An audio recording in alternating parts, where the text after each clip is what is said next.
I am now creating weekly exclusive content for Patreon, so if you are interested in that, go check out the link down below. And of course, if you want to avoid the random lottery of FIFA points, you want to go straight to the source, buy the players directly, use u7buy.com and use the code TVM at checkout. What is going on, guys? TVM here. Welcome back to another video. Today is going to be everything we know about FIFA 21 so far, whether that be fact or whether it be leaks or whether it be, I wouldn't say speculation because that's just people's opinions, right? So I'm going to go through Twitter accounts that are legitimate and you can trust them. You know, just to give you but one name, FootSpy, for example. They've been right about everything. They don't report anything that isn't correct. And of course, there have been already a lot of leaks regarding the game. EA have given us some information. So what I'm going to do, mainly focus on Ultimate Team because that's the game mode that we play primarily here. But in the background, just some random gameplay of me playing with Palacio, more than likely. And then, of course, I'll go through all the information that we have. So, first up, let's talk about Weekend League. There's only a small sliver of Weekend League information. Obviously, currently, it's top 100, elite, and then gold, and then down into the other ranks, right?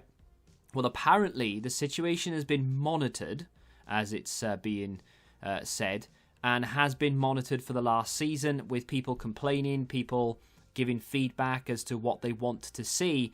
And now, apparently, and this isn't 100% confirmed, but this is what inside sources apparently have said. Not my inside sources, I know nobody. But from people who have played, because obviously people are playing the beta already. It's been spotted on some people's, like some streamers, like friends lists, where some of, I think it's Kazooie is one of them. Maybe it's not Kazooie. Maybe, I don't know. I can't remember who it was. But either way, there have been people spotted playing the beta. So they know more than we do, and maybe some information's been leaked out here or there. But apparently, top 100 is now changing to top 200. That's all the information regarding Foot Champs that has been quote-unquote leaked or released so far. And of course, that is all subject to change, but this is what we know so far. From Foot Champs to Rivals, there's a little bit of information here, a little bit more information than that of Foot Champs, and that is to do with the way that divisions are going to work, objectives, and a few other things as well. So there's a little bit to get through. First things first, you know how squad battles works, where you get 40 games a week, and you can play all 40, you can play one or two of the first set, skip them if you don't like the higher rated teams, and just play the easier teams on a higher difficulty, pick up the points, and job done. And then once you've played you've skipped through your allocated 40 games, you can still play squad battles, but it won't count points-wise. That is apparently going to be the same for Rivals. Now, there's not going to be any like skipping of opponents because obviously you don't know who you play until you match up with them and you're already in game and it's too late, right? So I'm guessing if you rage quit a game, that would count as one of them. And the number 40 is a rough estimate, but the whole point of this apparently is to almost stop people from relegating. Obviously, this year, more than any other, relegating has been something that people have done to avoid playing better opponents when it comes to objectives. So you will now receive, apparently, a sizable coins/items boost through divisions, as opposed to, I wouldn't say the poor rewards, because the rewards are decent now, but apparently they have increased it so that the higher that you go, the better the reward. And I know that's something stupid because that's how it works now, but not always.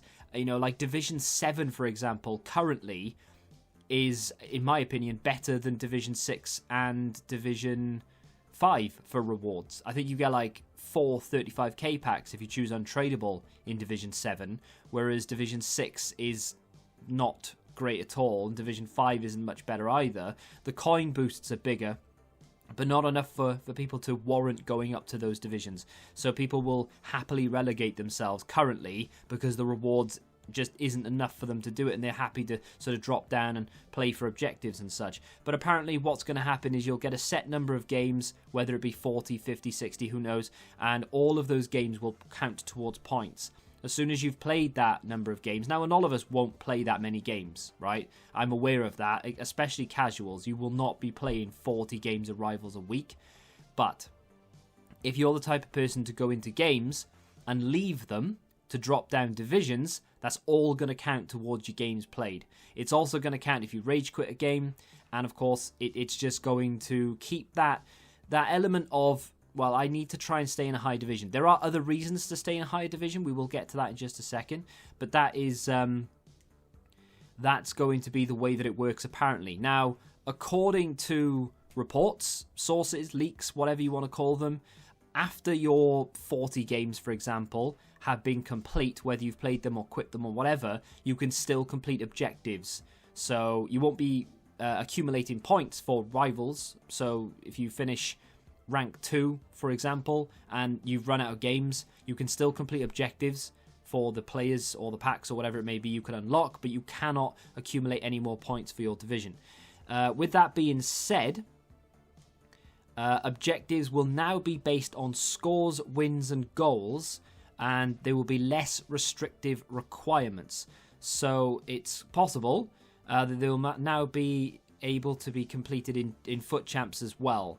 Obviously, none of this is confirmed, and I'm strictly reading tweets that they're not speculative necessarily. They are coming from people who know people who've played the beta or people who have actually played the beta. I can't show you any screenshots, unfortunately, because the video will get taken down. We've already seen it. People have leaked a gameplay video, full gameplay of someone playing against the AI on the beta, and it was taken down within seconds of it going up, and that account has since been suspended. So I don't want to risk that, but we can talk about it. I just can't share any of the images, right? So it does look like that EA is sort of going to branch out into FUT Champs being eligible for objectives, which I think is good. I mean, no one's going to go into a FUT Champs game and say to themselves, right, let's work on these objectives. I mean, they might do. They think, well, I might as well play it in FUT Champs if I'm going to do the objectives, because the division is just as hard, and I might actually get some easier opponents in Champs, especially in the first 5 games, you know, those placeholder games. So that definitely is a possibility, but we'll have to wait and see. Just a quick note on leagues. EA no longer have exclusive rights to the Super League, which of course is the Turkish league, the Pro League, which is of course the Belgian league, and I'm not seeing, not that they had exclusive rights to the Scottish league anyway, but I'm not seeing that either. So it's not like that they've brought that back. So unfortunately, those leagues have now gone. EA seem to be, I wouldn't say losing, because they have more than enough financial power to keep or buy any league that they want. However, it does seem that they are dropping off the quote-unquote lesser leagues, and they are focusing on keeping the major. So, for example, Champions League, Europa League, Premier League, La Liga, Bundesliga, Libertadores, the Italian League, the French League, the EFL in its entirety. I say it in its entirety. It's not. It's down to the League 2, obviously. I'd love to see and beneath, but in terms of Ultimate Team, you'd have to create a new card type because bronze just wouldn't be low enough. MLS, Chinese League, the Dutch League, the Saudi League, the Portuguese League, Australian League is still there, which is interesting. The Mexican League is still in.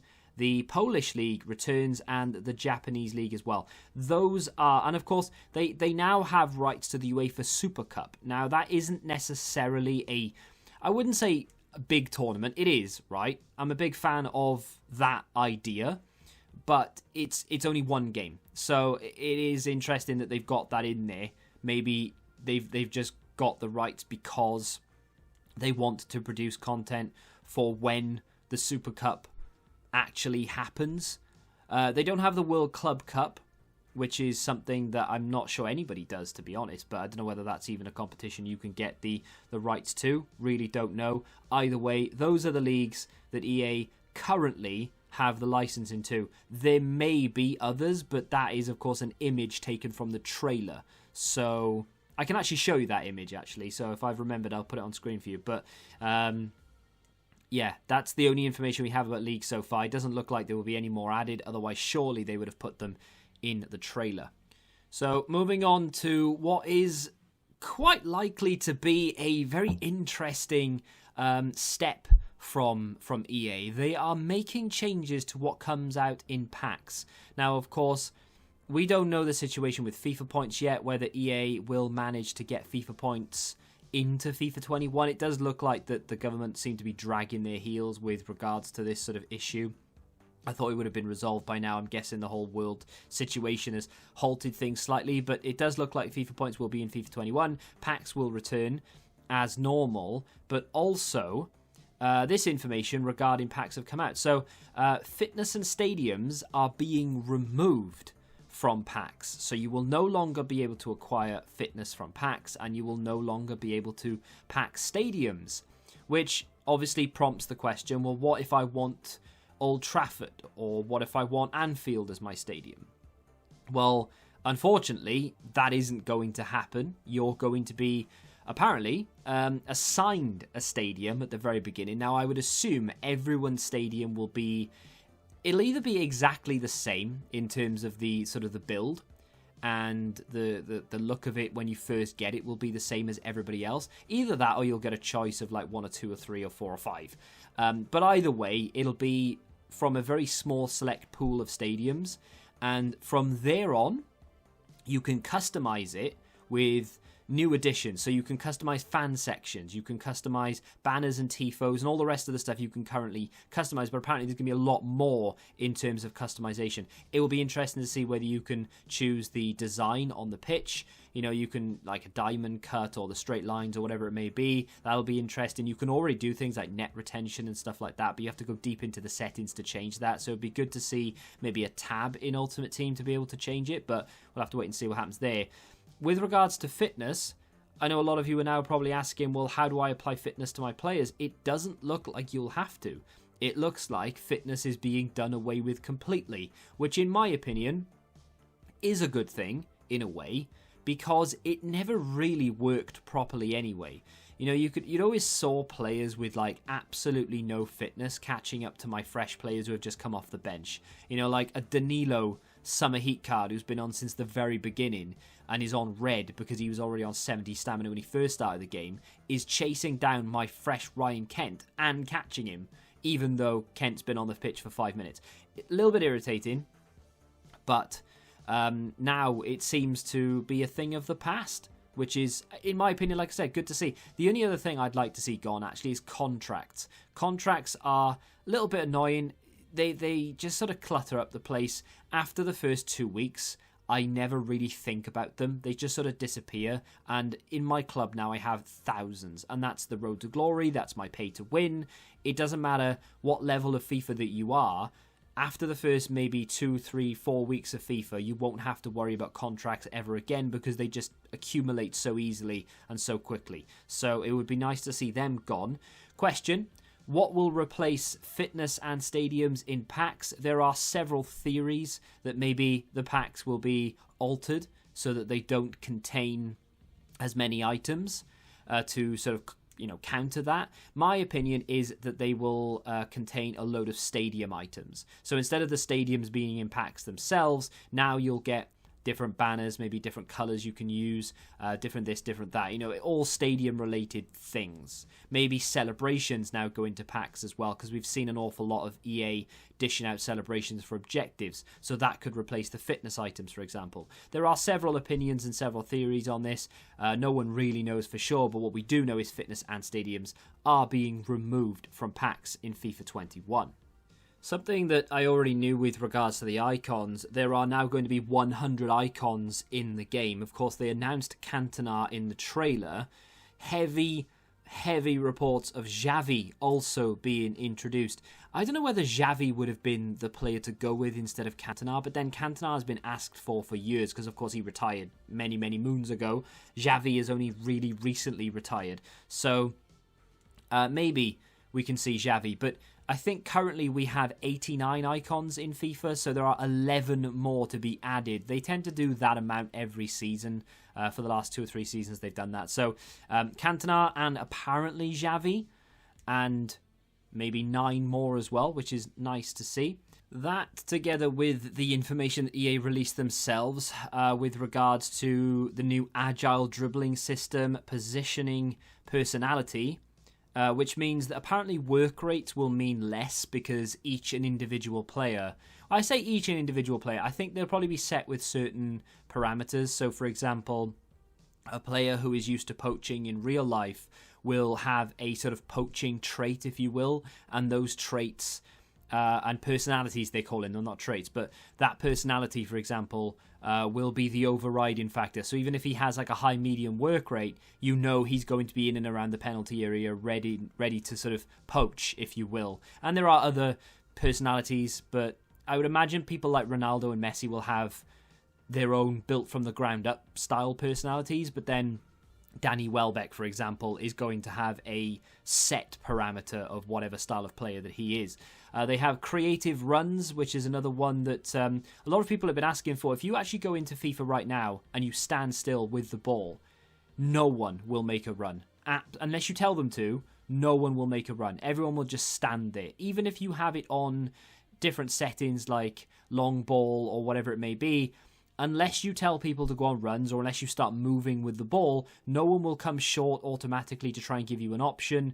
No one will make a long run for you to maybe play the ball over the top. It's a very linear experience right now. If you go back to like FIFA 13, there used to be a lot of movement. And as the years have progressed, there's just less and less and less to the point now where nobody moves. So that's going to be interesting to see.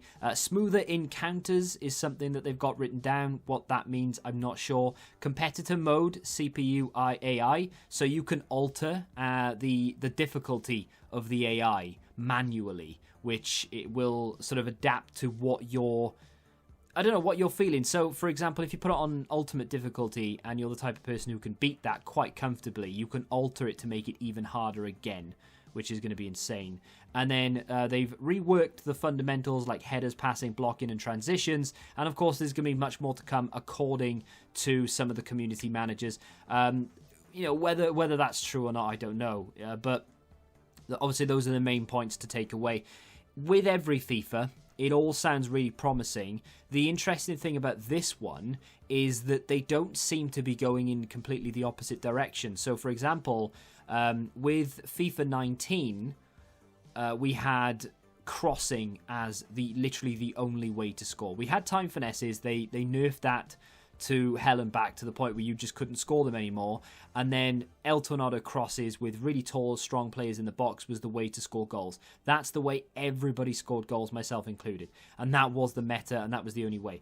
Then in FIFA 20, you couldn't really score like traditional crosses anymore. You had to get down to the byline and drag it back, or use small, agile players. It seems to be that they are not going to sort of flip-flop on this and there'll be a completely new meta. It seems that they're sticking with it and they're just trying to make it more responsive. So they're bringing in this agile dribbling and the creative runs to give you more options. And there will be a lot more manual-esque style things. So manual heading and crossing is now a thing. So it's going to make it a little bit harder if you do get down to the byline to actually just cut it back, because you're going to need to manually place that cross. There are going to be a lot of other things mentioned, but it does seem as though they are trying to stick with the current gameplay and just make it more responsive. They've added new servers in London. They've added new servers in Europe as well. This is to obviously combat the amount of people who will be playing co-op Ultimate Team, which is now a thing, of course. And there are other modes. Volta, Career Mode in particular, has a brand new sim system and training system that I will be more than happy to go into at a later date when we know maybe a little bit more, because we don't really know enough right now to make a more than a minute video out of it. But I would be very interested in actually doing a career mode come the start of FIFA 21, because I do like career mode. It just gets very stale very quickly because it's the same thing over and over. But if there is a match sim mode and a new training system, it adds more depth. Apparently they've revamped some transfers and stuff as well, so it does sound like a really good system. All in all, I think that's all the information that we have so far. Of course, there are loading screens, gameplay and all that stuff that have been released and leaked, but I can't show you here, unfortunately. So with regards to information, that's what we have. I am just reading, actually, real world referees have been brought in. So Mike Dean, for example, will be in the game. What else am I seeing? The revamp of objectives. FIFA points have a max spend cap, apparently. Don't know how true that is. And another icon that has been quote-unquote confirmed. It's not confirmed, but it's a very strong possibility. Samuel Eto'o, who is a player that I mentioned in my icon prediction video. Xavi was one of them. We obviously mentioned Cantona because he's been confirmed. And Samuel Eto'o was another one. So very interesting to see that. But that's really good. The fact that there's a FIFA point spend cap is going to really annoy some of the people who literally just create content by pumping money into the game. It should create a system where people aren't either overstretching themselves. I can't imagine that the spend cap is actually going to be that low, but you know, some people will just throw money onto the game without really thinking about it. Hopefully that will stop people overspending, but also it might keep those sort of top teams closer to your non-FIFA point account team. I don't think it's going to be that close, but hopefully that the spend cap is quite low. That might be an effort to not combat the loot box system, but to try and make a little change to try and get round it in some way. We'll have to watch this space, but that's just a little bit more information for you right at the end.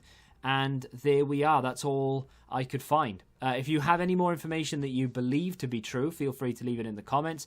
And of course, we'll revisit this in a couple of weeks' time when we have more information about the game. If you have enjoyed this video, hit that like button, subscribe to the channel for new, and until the next time, goodbye. Football Index. The game changed. Download the app now.